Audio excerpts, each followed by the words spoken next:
Women of Culture 365 presents Glow, a greater level of wellness. With your co-host, Mia Alman, founder of Women of Culture 365 and Glow, a certified life, health, and nutrition coach. Sophia Green, producer and host of the Sophie G Radio Show, bringing you words of wisdom. Don Hewitt, certified holistic health coach on how to treat the whole body. And Lady Q, founder of Sisters of Faith and Pink 360, an evangelist and certified life purpose coach, bringing you spiritual advice. Join us as we go Facebook Live every third Tuesday at 7 p.m. to talk about the mind, body, and soul, a conversation you do not want to miss. Please bring your questions as you discover the power of your glow.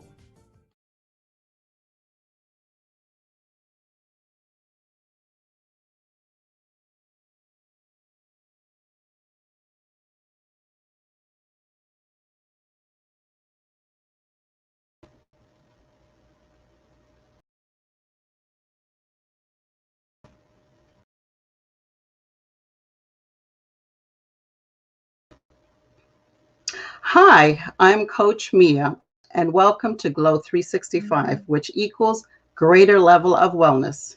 I am your producer and host for the evening, coming to you from Ocoee, Florida.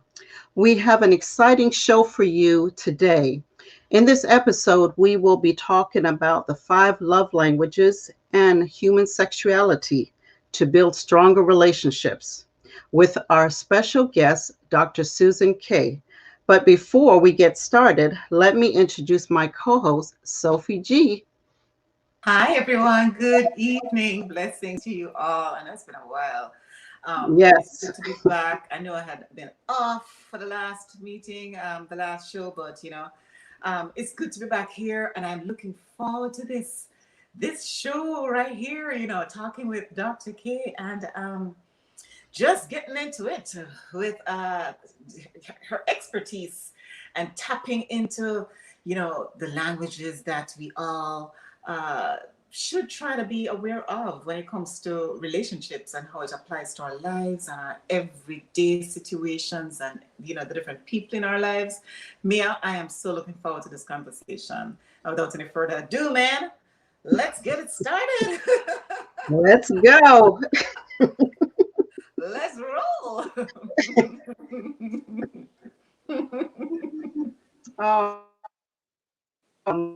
Now give credit to the gentleman that actually created this book here, The 5 Love Language, is a #1 New York Times international bestseller. The 5 Love Languages, you'll discover the secret that has transformed millions of relationships worldwide. Whether your relationship is flourishing or failing, Dr. Gary Chapman's proven approach to showing and receiving love will help you experience a deeper and richer level of intimacy with your partner, starting today. With that said, let me introduce our special guest. But before, I want to share a little bit about who Dr. Susan K. is. I am Dr. Susan K. I am a sexologist, a professor of human sexuality, and also the co-founder of the Institute for Mind-Body Therapy. Ideal clients are folks who are struggling. What we see in our office is this disconnect from this vehicle that takes us through life. People have been so shamed and guilted and walk in fear even around our physical being. So to give folks a sense of connection, appreciation, and even love is why I do this work. By not addressing the problems that people walk with in their sensual, sexual life, the result is loneliness. And you can be with someone and still be lonely because the communication isn't there. Our largest sex organ is communication. We teach people to embrace the bodies that they live in as their best friend.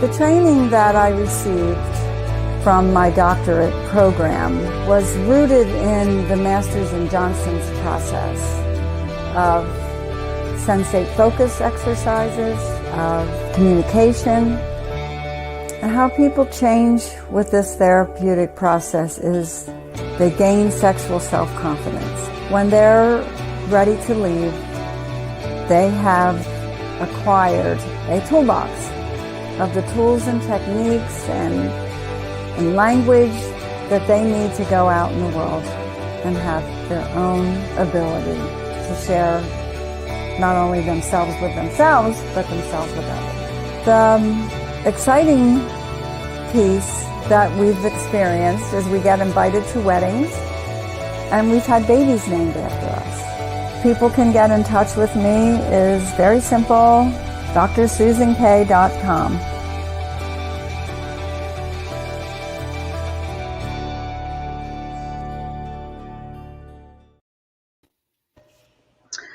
Dr.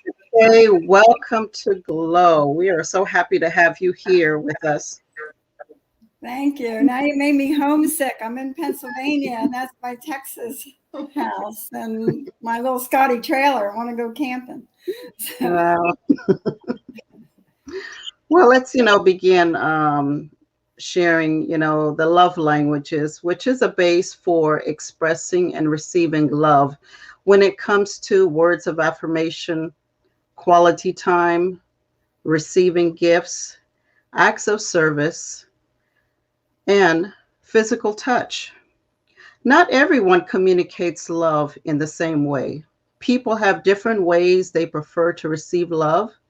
So let's talk about the first love language, which is words of affirmation. They are spoken and written words that confirm, support, uplift, and emphasize with other persons in a positive manner. Dr. Kay, in your opinion, how important is it in a relationship to place an unusual amount of significance on spoken or written words? Yeah, our language creates our world or what we walk into. And that's really what I teach my clients. And I'll call them out on their language. And I'll say, is there a different word you could use inside of that statement? Or if they don't do their I assign homework always. And when I say about doing your homework and they say, I'll try, I'll say, can you say that differently? Because feel the difference between I'm going to do my homework or I'll try. So our language does create so much around us that we are a lot not aware of how we talk to ourselves and how we talk to others. So absolutely one of the main components of the work that we do. Watch your language. Yes, because, once we say something, a lot of times we can't take it back. Mm-hmm. So we definitely have to watch what we say. And sometimes take that 3 to 5 seconds pause before saying anything. Yeah. Yeah, words can last a lifetime, both the negative and the positive. Definitely. All right, let's move on to the second love language, which is quality time. And it's about giving your undivided attention to your mate without all the distractions of television, phone, or any other outside interference. I discovered, Dr. Kay, that quality time is my love language. And I was reading that quality time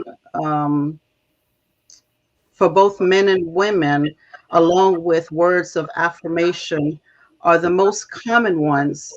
In the years of counseling, who do you see wanting more of quality time, men or women?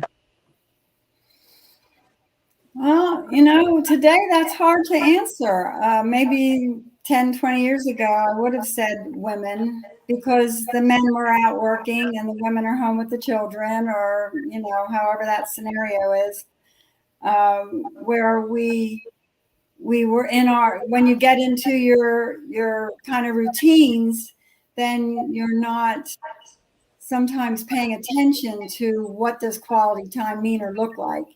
And so we started creating date nights in the field where they would have to go out and have a date one night a month, maybe. And each month it's an alternate who creates the date so that each person gets to have, a chance and an opportunity to get not only what they want, but maybe to share with their partner what they want them to know that they want. So it's imperative now in today's world, because we're so busy and we're so on the phone or on the internet, or we're pulled in so many directions, that make sure that we make time not only for each other or our partnerships, but for yourself, because I believe each relationship begins with you. You can't take an unhealthy you with you into a relationship and expect that relationship to work.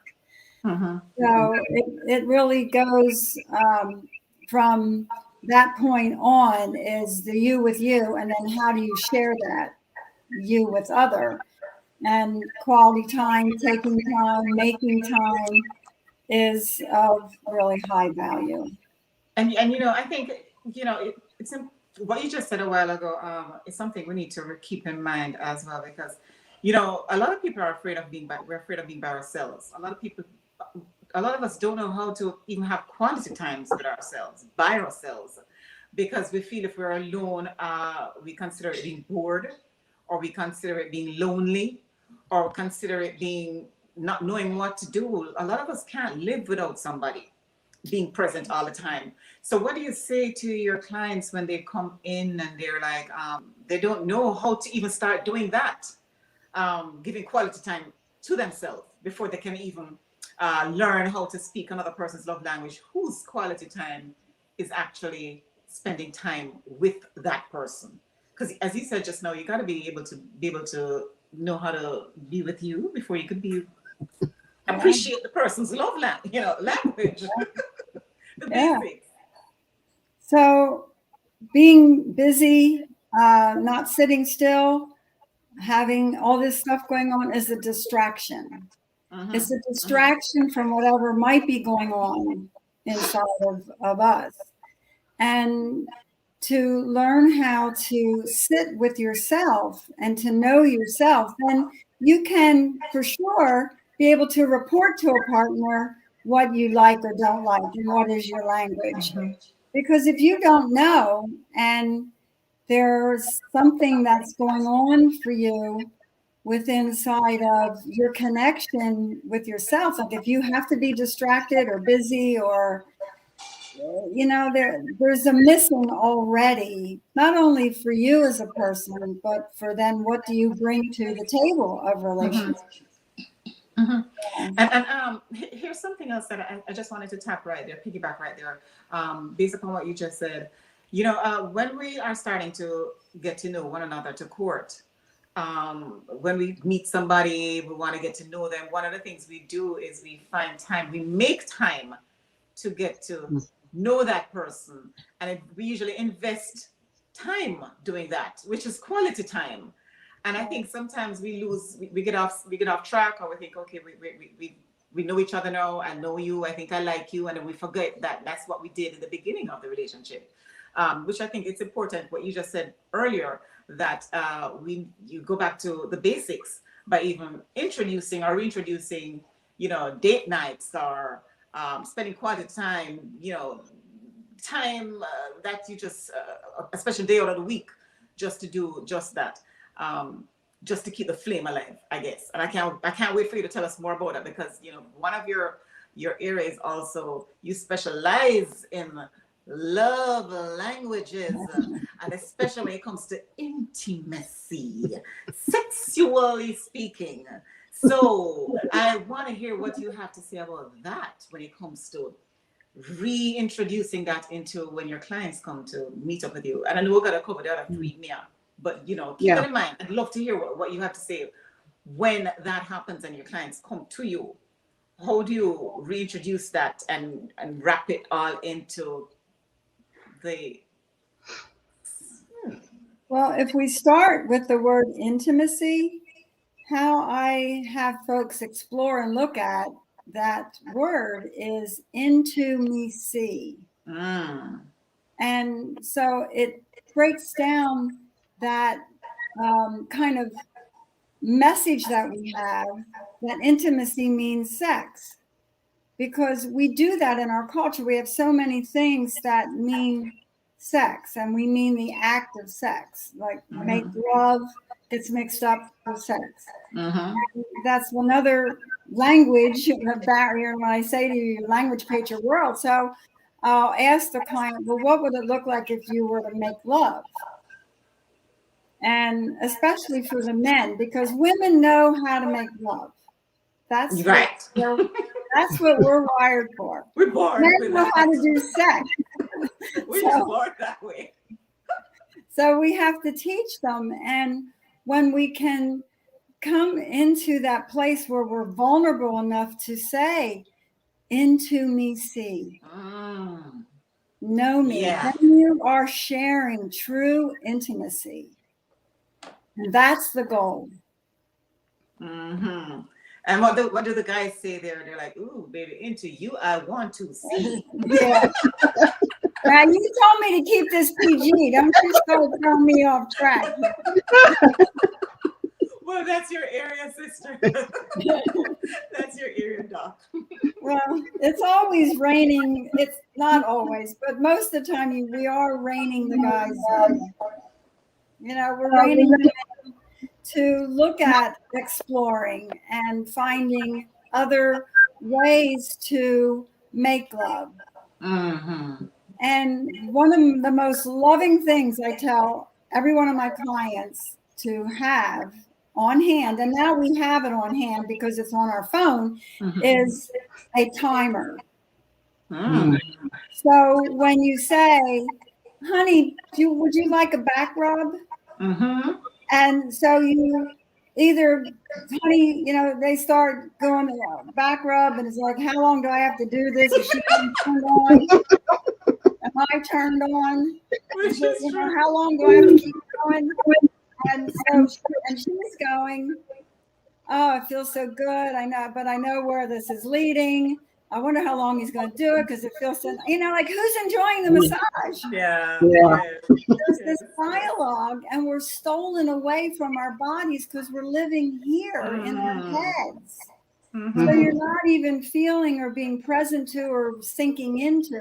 So you set a timer, say, okay, I'm going to give you a massage for 7 minutes. And for 7 minutes, you both can get lost. When the timer goes off, then you can do something else. So it's the most loving thing. We build people a toolbox. That's why I tell them we're going to build you a toolbox. And the first thing that goes in it is a timer. Yeah. I like that. Which takes us to the next one, Mia. Yeah. And just, you know, to piggyback on what you said, Sophie, you know, going back to basics, communication, because, you know, looking back in 2020 when it was during COVID time and we got away from spending quality time and talking, that when we were in a room together, it's like, what do we talk about?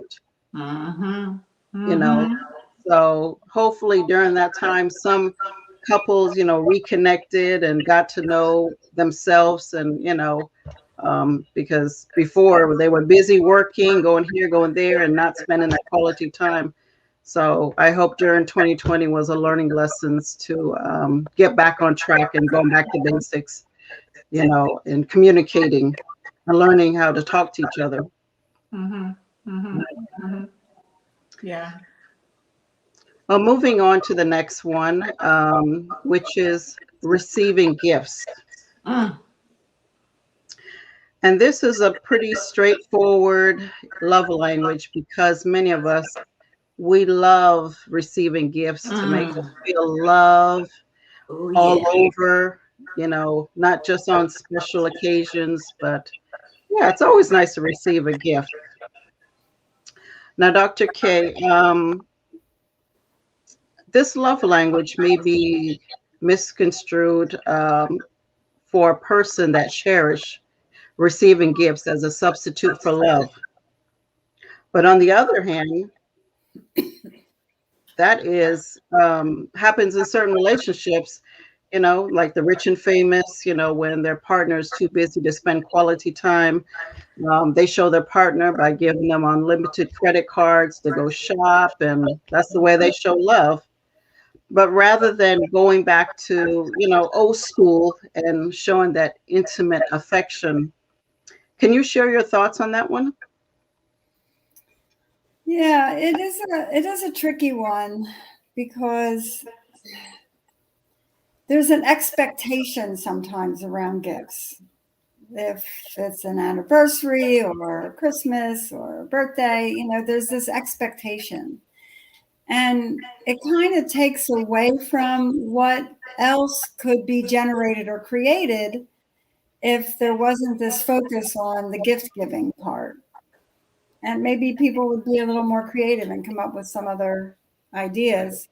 But I have to tell you, I do hear it a lot in my office. He didn't buy me a Christmas gift. We went shopping, we got the kids all their stuff, and I got him something, but he didn't get me something. And it's a wiring, I think, more for men with a have to. And sometimes their response is, well, I would rather bring you a gift in a surprise mode, like show the flowers sometime, not when I have to do it. So it gets a little messy because there's like a have to around it for men, and there's a social thing almost around it for women, because their friends will be going, "What did he get you for your birthday?" Nothing. Right. So then he's really in more hot water because somebody asked and she had to tell. So I'm actually dealing with this right now with a couple, and he says, but I dry the dishes, I feel like I'm helping you with your stuff. And they have their own way of seeing that, how we're delivering a gift. What does gift mean and look like? So.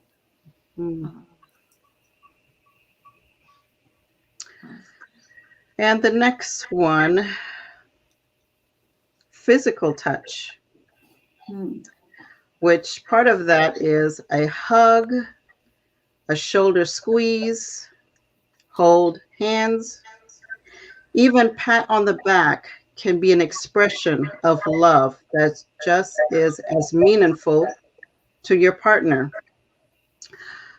Dr. K, as a sexologist and a professor of human sexuality, do you believe that skin to skin contact is a vital but not only for mental and emotional health,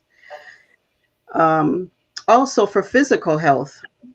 This month is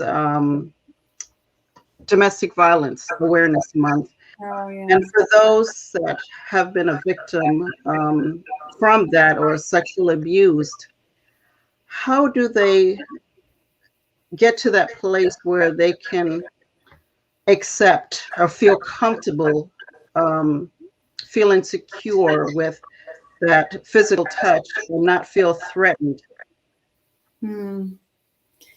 Well, you've asked a bunch of questions inside of that one question, and there's several answers. Where I stand in that, touch is our most important sense inside of our humanity. When we're born, all of our nerve endings are completely developed. We can't see so good, we can't hear so good, we can only smell mother's milk, and we have no taste buds. What happens when we age out? Can't see so good, can't hear so good, we lose our sense of taste and smell. But our skin hungers never change. Our nerve endings in our skin is just as they were when we were born, unless, of course, there's accident or illness. That says to me that our Creator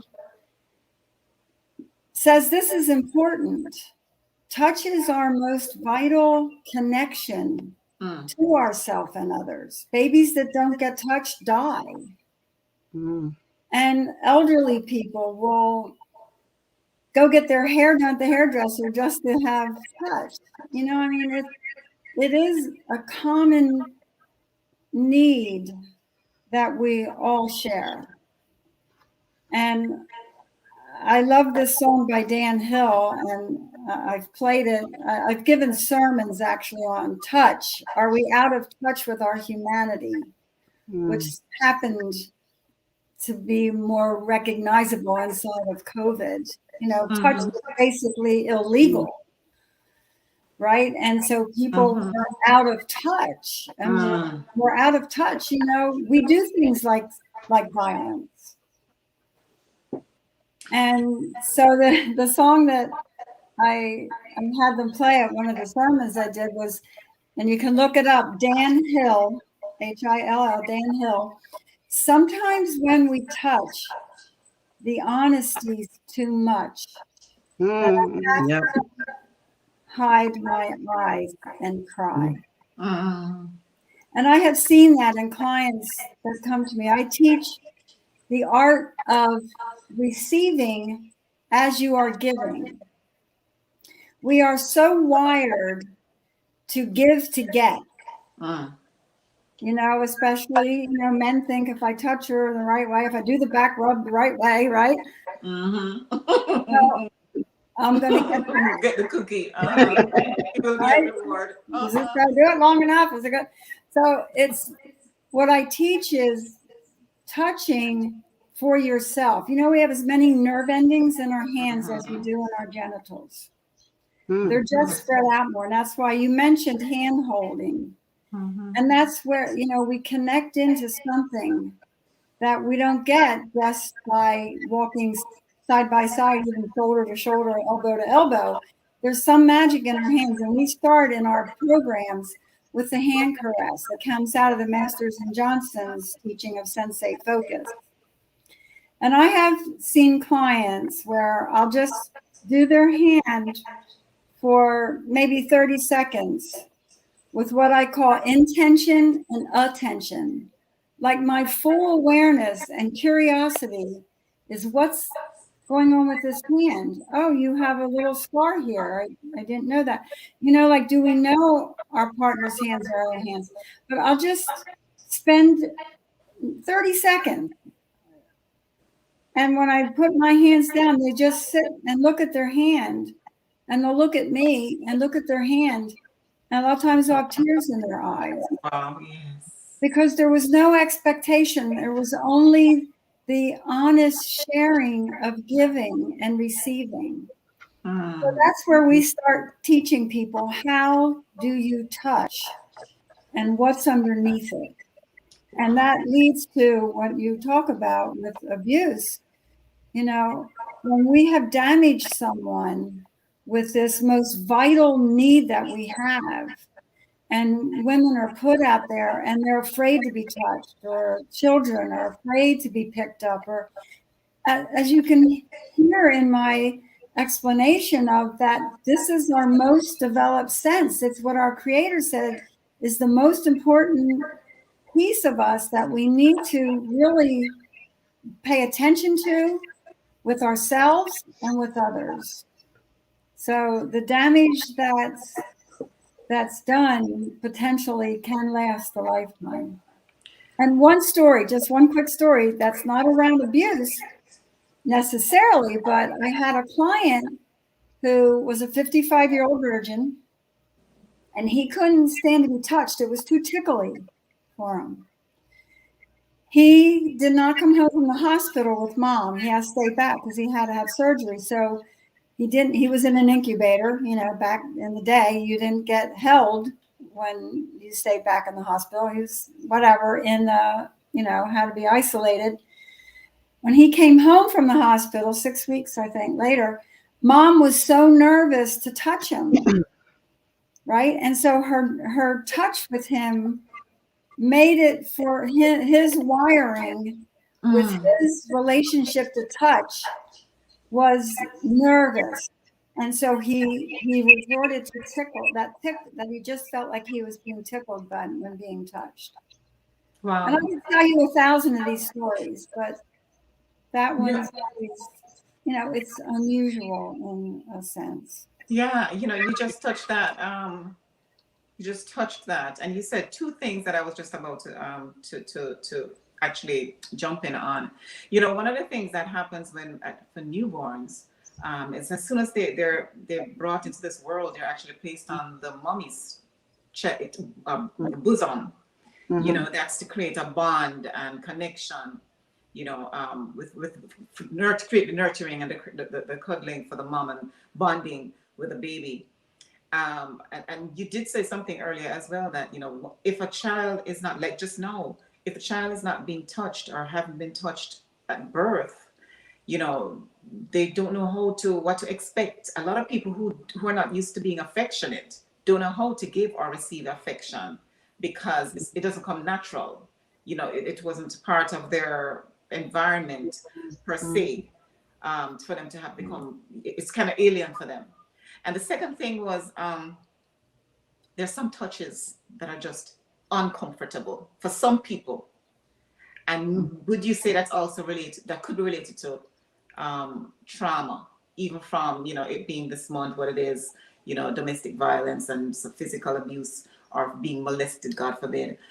Some touches are just uncomfortable touch for some people, but yet still for those who, if they're involved with someone whose love language is a physical touch, what would you say to that person, that couple who'd come to you when one person needs it because that's their love language, but there's another person who doesn't know how to do it because it's not natural for them because of past trauma?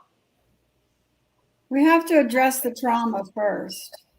So I would probably send them out to someone who does like EMDR or some kind of trauma work that helps clear that.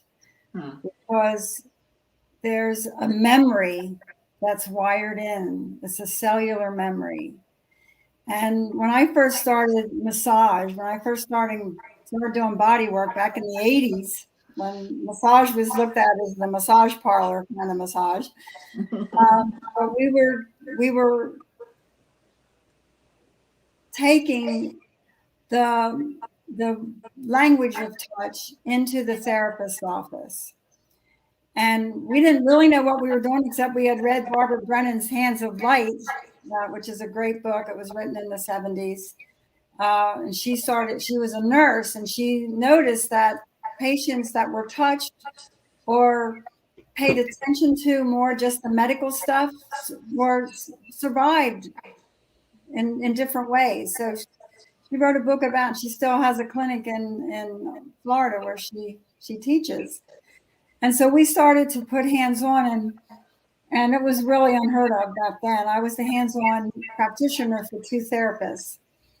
And this woman came in, she had lived with a chronic neck and shoulder pain her whole life. And she was like her middle 30s. And she had gone the route of the doctors, and nobody could tell her what to do. They said, it's in your head, go see a therapist. So she did. She came in and she met with Dr. Carol, who was right down the hall from me. I had a studio set up, and Carol did an intake with her, and she said, you need to have a session with Susan. So she made an appointment, came in, and fully clothed. I had her lie on the table, and I just started to move my hands around. I didn't even know what I was doing back then. It was a little creepy for me too. I get this message, go up here, put your hands here. Okay, go over here. So I got up to her neck and shoulders. I just basically placed my hands on her neck and shoulders. Now she was lying face down on the massage table. And she wasn't on the table 10 minutes. She started to raise her arms up over her head, sobbing, having memory of being strung up in a barn as a child. Now that was living in her body. And back then, we didn't know what we were doing. But today, this is very common. Now we know that trauma hides in the body. Yeah. So you have to get in there and give it permission to release and let go. Mm. And so I hope I answered your question. You did. Yeah. Yeah. So You did. You did. And as a life coach and talking to women that have been through that type of trauma, one of the things they also express is that their partner would ask permission to touch them or to kiss them until they felt more secure, safe, that it was just that and not, because sometimes when they would touch them, they would flinch and, that flashback of what happened. Mhm. So that seemed to work. And eventually, as they got comfortable with the physical touch, it wasn't as bad. The trauma started just easing away. Um, Good. yeah. There's hope. There's hope. There's hope. And let's also keep in mind too that there's also the good touch. Mm-hmm. Some people fall in love by the touch of a hand. Mm-hmm. Then that's their love Raise of a language. shoulder. Yeah, that's their love language. A kiss on Yeah. the forehead. Yeah. Yeah. yeah. Well, we do that to babies. We kiss them on their forehead and rub their little noses and Oh yes. you know. I have a little 14-month-old baby. She loves doing that. My favorite little friend, little pal. Mhm. Yes. Yeah, me and my granddaughter, we do that. We rub little noses together and Very stuff. endearing. So yeah. Very endearing. Yes. Mhm. Yeah. So this next love language, talking to a few friends, this is what they say is the most difficult, acts of service. That old saying, actions speak louder than words. Mm.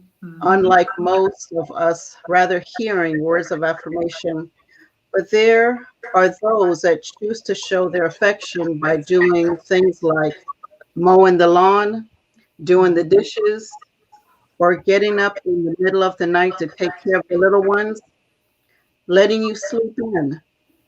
Anything that make your partner feel appreciated or that can help their life be easier. Feeling affectionate no matter how small or big that gesture is. Dr. K, in relationships, we sometimes get away from doing those special things to show our appreciation, even just to say thank you. What are some of the things that you can suggest,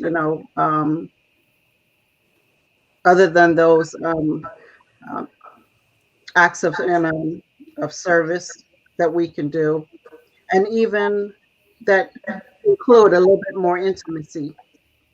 Hmm. So one of the very first assignments for a couple is to go in separate rooms, Mhm. take a piece of paper or a notebook. I encourage folks to keep a journal as they're going through the sessions and the work with us so they can refer back to the exercises or they can see their progress.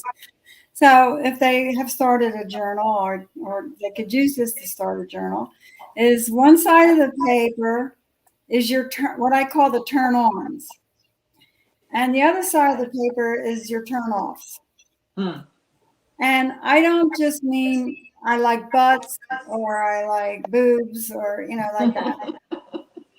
I want those things that have you get up in the morning and be joyful in your relationship.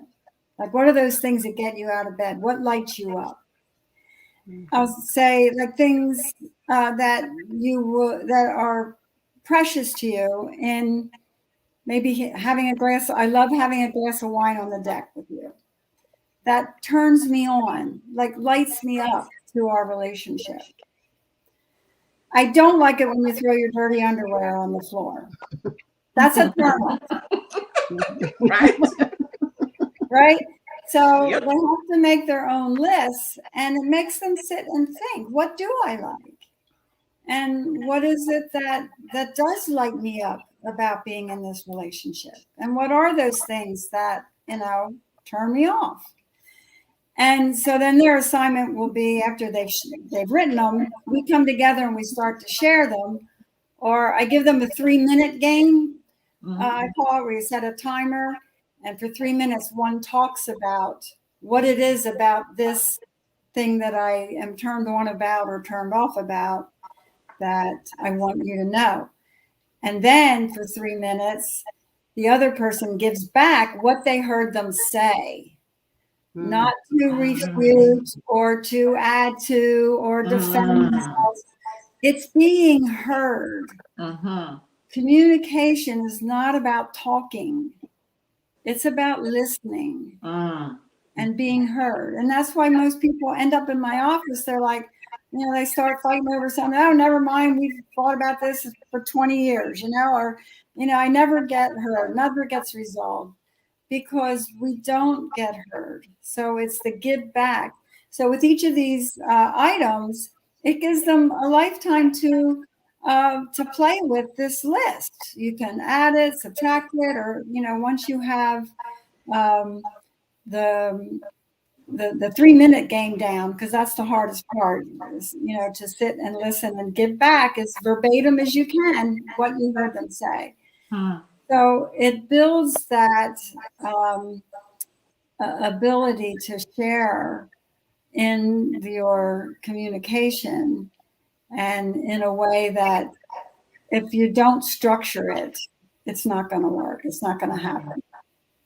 One thing I like about what Gary Chapman said in the book, part of his introduction is that the fact that we all pretty much want the same thing when it comes to relationships.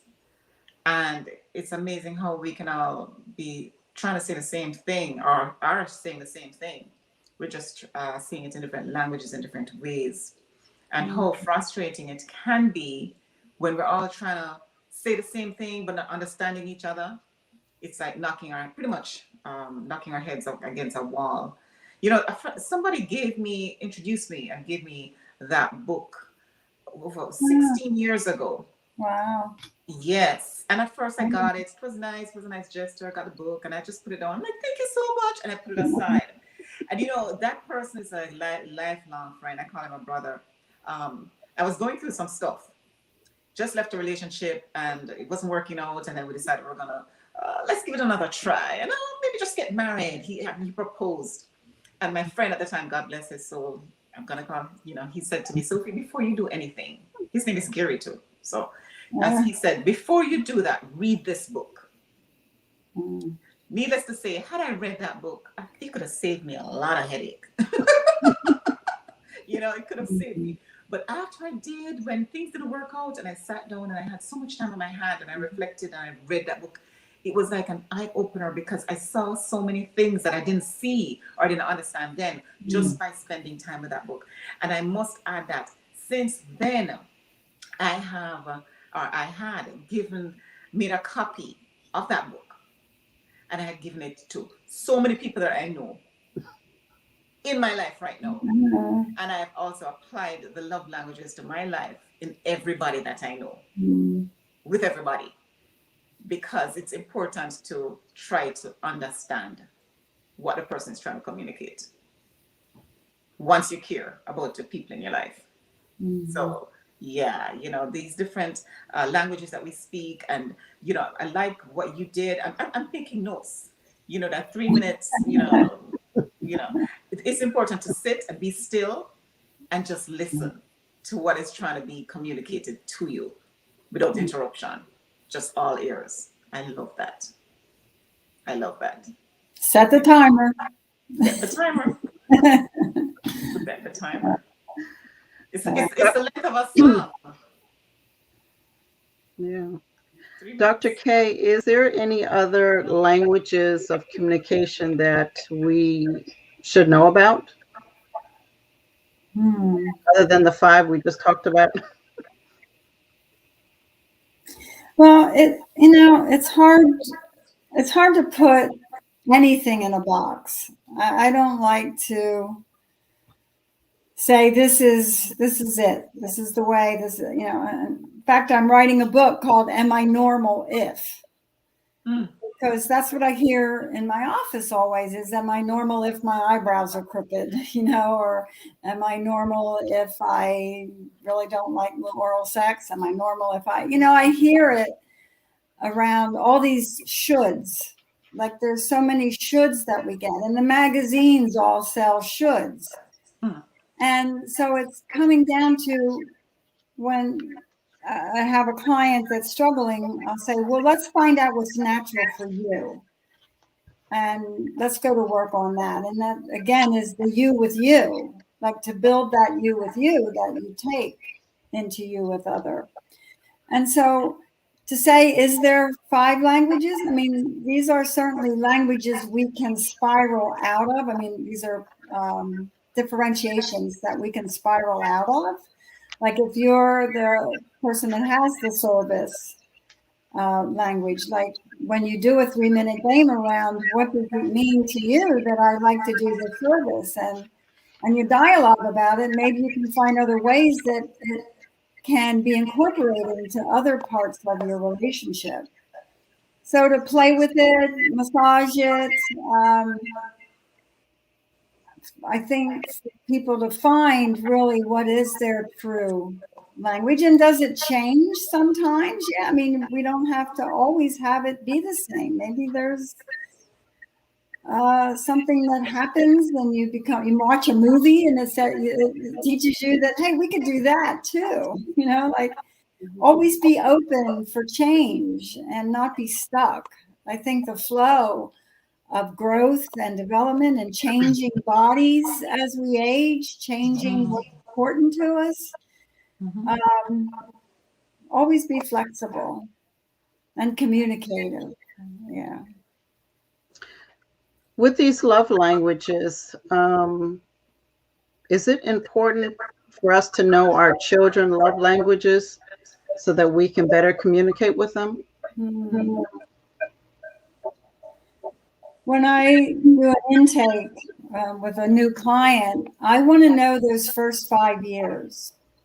Like, what can you tell me about your environment, what you remember, what has traveled with you through your life? And people go, oh, I don't remember anything before the age of 3, But when I start asking questions or they start talking about it, things come to mind. Oh, yeah, I remember my dad used to come in and give my mom a kiss whenever he came home from work.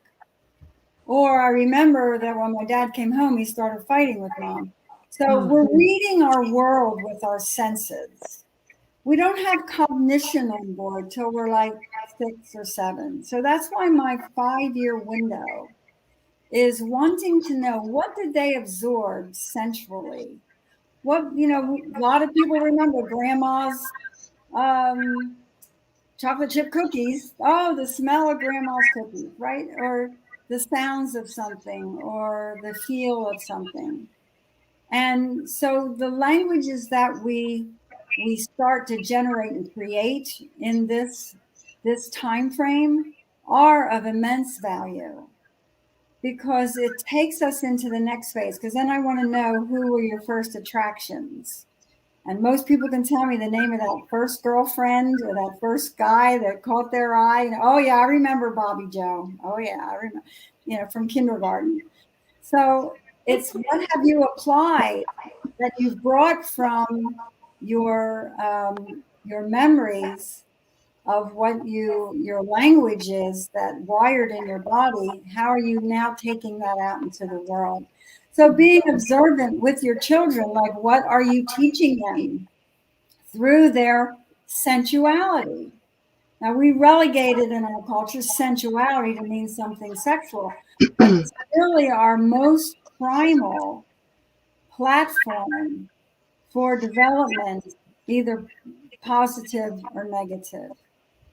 So I would say, when you're around your children, watch your language and help them to develop theirs. Yeah. And as thinking back to when we were young, some of us actually was doing some of these love languages. I don't know if you remember in school when some guy would pass you a note, do you like me? Would you date me? And then you would write back a response, you check the little box and send it back. So kids were actually communicating that love language of, I guess, words, of affirmation before they even knew anything about this. And it's cute too. Even, some couples used to, husband going out of town used to put a little lunch note in the briefcase before they go to work or little things. And so those are special things to get back to. And I guess, going back to basics and not forgetting those, languages and, it's keeping a relationship strong. Yeah, as in most things in life, the simple things are really more of value, and the things that we remember about a grandmother or a loved one or, a connection. It is the simple things. And it is an important language to remember. And less stressful. And less stressful and less expensive. Yeah. Are we getting close to the end of our show? Sophie, please share some of your words of wisdom to sum all of this up. Words of wisdom, what I will say is that I think it's important to, with all this being said and all that have and has been said, we are all ultimately created under this sun, not to be alone. We're created for one another. We're created to have companionship. And in regards to finding who will be an ultimately good partner for us, we have to ensure that we're compatible in the sense that we can communicate, feel comfortable with each other, love and care for each other enough, respect each other enough to want to invest time in understanding what it is that makes each other feel good, feel special, feel connected, feel appreciated, feel loved. We all want love. We just speak it, give it, share it, and ask for it, request it in different ways. I know that you went over them, there's quality time. I think it's important to find out who the people who are in our lives, what is it that makes them feel appreciated? Apply these principles, apply these languages that you've heard.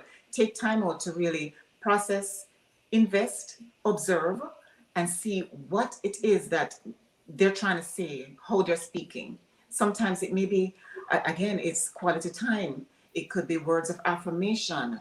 It could be physical touch. It could be giving and receiving gifts. And it could be, acts of service. What is it that person has been doing that you finally may just understand?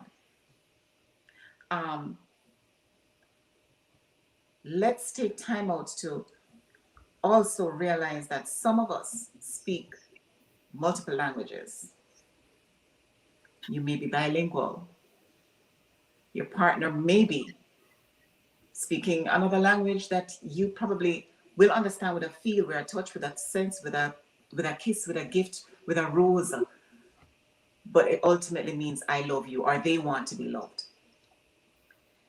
Try to apply these to our children. Teach them the same thing, that it's important to share love in the way that they want to receive love. Observe and be respectful that we are all precious, ultimately, and we all want the same goal. Take time out to love one another the way they want to be loved. That's my words that I would just want to share with you right now today. Everything that Doc has said right here, Dr. K, remember, 3 minutes can make a difference in our lives if we really take time out to see, hear, understand, feel, touch what our partner likes or does not like, what turns us on, what turns us off apply those to when you log off today, and probably want to go home this evening or this weekend when you find some quality time to spend some quality time with ourselves and our loved ones. And we may just discover so much that we didn't realize that we didn't know, because we didn't know until this evening watching this show, The Glow 365. So until then, I would say bundle it all up in a nice big bowl and say thank you to Dr. Susan Kay for coming and giving us her wisdom and sharing her time with us today. And just love and be loved. Learn the love language. Go download the Gary Chapman 5 love languages, and apply it to our lives today, starting right now. Especially like we're all still social distancing somewhat. Put it on your earphones. We all have a smart device, and get in the know as to how we can actually bring out the greater wellness of glow within ourselves by understanding how to give love and receive love. Thank you, Sophie. Dr. K, any final words? Yeah, as I hear you saying love, Sophie, it reminds me, I play with words. I kind of arrange words and move them around. And love spelled backwards is evolve. Play with that. It's evolve. And it's how are we evolving with ourselves inside of this seemingly complicated, but yet it is so simple.